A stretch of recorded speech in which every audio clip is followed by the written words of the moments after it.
愛することに疲れたみたい。嫌いになったわけじゃない。部屋の明かりはつけてゆくわ。鍵はいつもの下駄箱の中。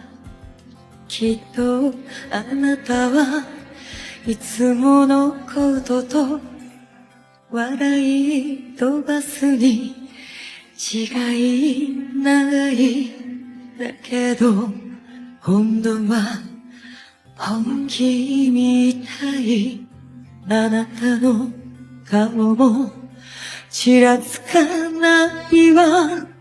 男はいつも待たせるだけで、女はいつも待ちくたびれて、それでもいいと慰めていた。それでも恋は恋。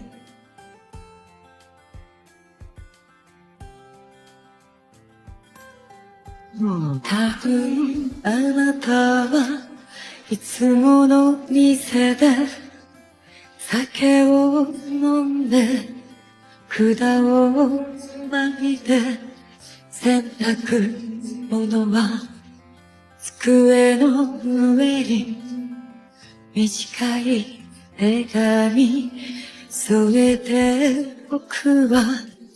今度生まれてくるとしたなら、やっぱり女で生まれてみたい。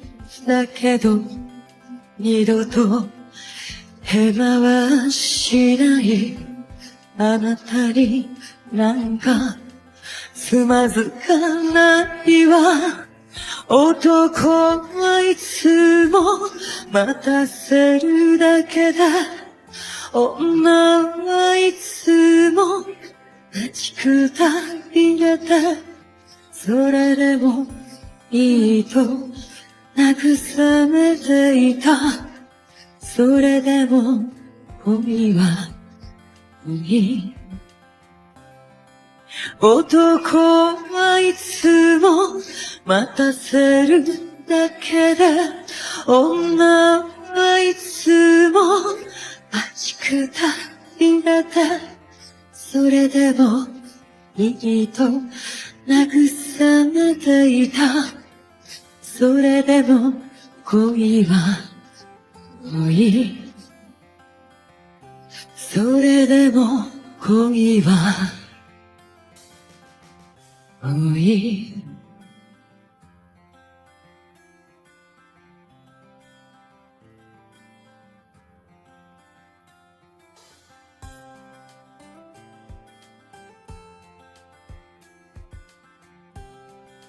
私は泣いています。ベッドの上で。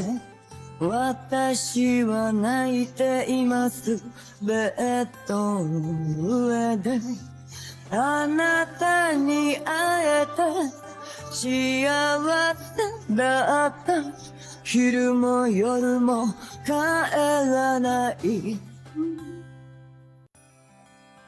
あなたがいたからどんなことでもなりふり構わず歩いてきたの。